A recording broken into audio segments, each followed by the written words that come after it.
In May 2024, the rap world witnessed a public execution. Kendrick Lamar. But I fight for this one reason, man. Like, I fight to promote what I love. You know what I'm saying? I fight to promote the music that I truly love. Didn't just battle Drake. He dismantled him. He stripped away his untouchable pop star aura, exposed his deepest secrets to the world, and turned a global superstar into a meme. Not Like Us became the anthem. I got these gift cards. Give them to you dirt cheap. Matter of fact, give them to you just for Lucy. I scratched some of the decorations off because I ain't like the way the shit looked, but Of a generation, blasting from every car speaker from Compton to New York. Kendrick won. Undisputed. Total victory. But then, something strange happened. At the absolute peak of his cultural dominance, when You were suffering from depression, the way you said you was on the album. Like, Yeah. Did the industry cause that? Not the industry, just the change. the entire world was begging for his next move, Kendrick Lamar did what he always does. He vanished. No interviews. No victory laps. No Instagram posts. Just pure, eerie silence. While Drake is frantically dropping features, posting cryptic stories on Instagram, and trying desperately to claw his way back into the conversation. Kendrick is a ghost. Why? Why does the king of hip-hop always disappear the moment he takes the crown? Is he scared of a counterattack? Is he retiring? Or is this silence actually his most dangerous weapon yet?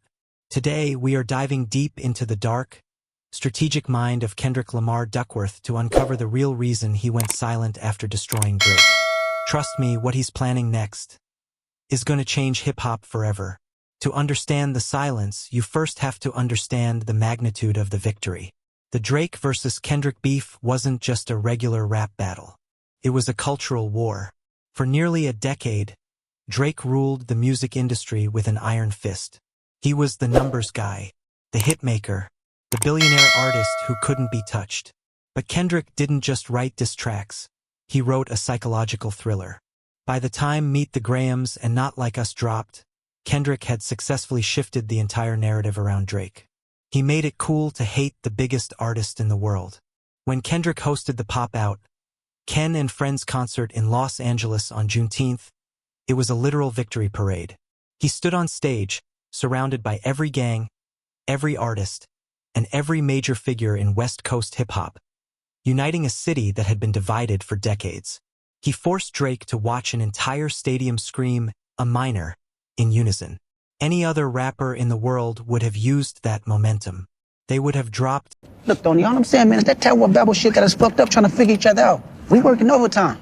Meanwhile, I'm out here trying to tell you Spanish niggas the truth. an album the next week. They would have done a tour. They would have sat down with Joe Budden or Zane Lowe to brag about how they killed the sixth god. But Kendrick, he packed his bags, walked off the stage, turned off his phone, and stepped back into the shadows. While Drake's fans are calling it a hit and run, hip-hop purists know better. Kendrick isn't hiding. He's executing a masterclass in psychological warfare. We live in an era of hypervisibility. Look at Drake. Drake's entire brand is built on being seen. If Drake breathes, it's on Instagram. If he goes to a club, there are 20 videos of it. When he loses a battle, he spends weeks posting cryptic movie clips, trying to convince the world that he's not bothered. In the modern attention economy, the rule is simple. If you aren't posting, you don't exist. But Kendrick Lamar operates on a completely different law of power. It's a law taken straight out of Robert Greene's 48 Laws of Power. Use absence to increase respect and honor.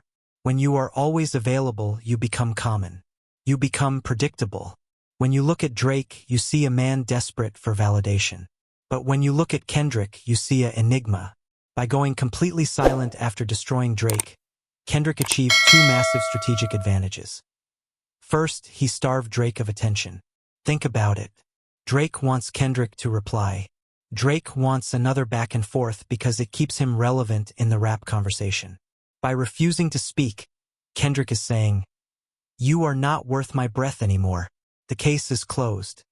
Second, Kendrick's silence forces the audience to fill in the blanks. Every time a rumor pops up about Kendrick, the internet goes crazy. A single leaked 10-second snippet of an unreleased Kendrick song gets more engagement than a full Drake feature right now.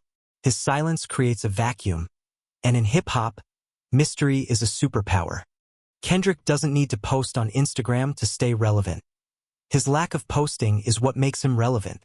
But there is a deeper, more personal reason for this silence. When it comes to competition, I'm more worried about consistency. I'm more worried about body. Silence.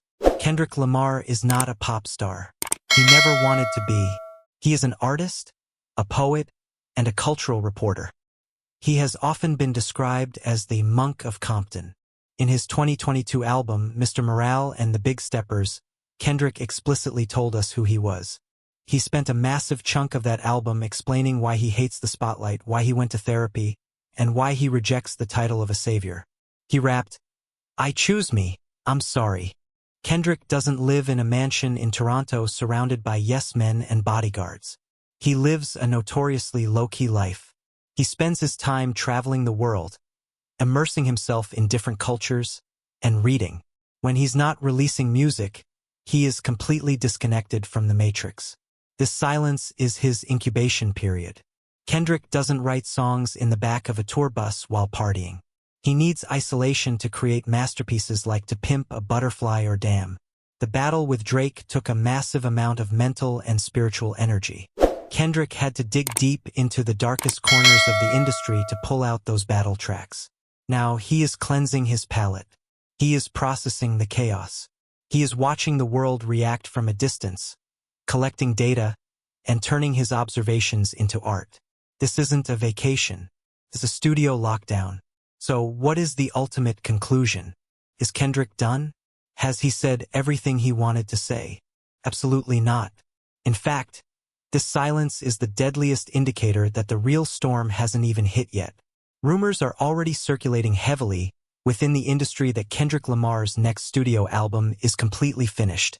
And if history has taught us anything, it's that Kendrick uses his battles as a launchpad for his grandest statements. By destroying Drake first, Kendrick cleared the runway. He removed the biggest obstacle in his way. For years, the mainstream media focused on Drake's commercial dominance. Now that the illusion of Drake's invincibility has been shattered, the world is primed and ready to listen to whatever Kendrick has to say next. His silence is strategic patience. He is letting the dust settle. He is letting Drake release his mediocre tracks and dilute his own brand. Kendrick is waiting for the exact moment when the hip-hop world gets tired of the noise, tired of the fake drama, and hungry for real music. And when that hunger reaches its peak, Kendrick will drop. He didn't just want to win a beef. He wanted to change the direction of the culture. He wanted to bring hip-hop back to its roots, back to lyricism, back to substance, back to raw storytelling. Drake thought he was dealing with a rapper, but he was actually dealing with a chess grandmaster. Kendrick's silence isn't a retreat. It's a checkmate. He spoke when it mattered, he changed the world, and now he's letting his work do the talking. But what do you guys think? Is Kendrick Lamar's silence a sign of a genius master plan? Or is he giving Drake too much time to recover? Let me know your thoughts in the comments below. I read every single one of them. If you want more deep dives into the dark psychology and hidden stories of the US rap scene, make sure to smash that like button, subscribe my YouTube channel, and turn on notifications. You don't want to miss our next video.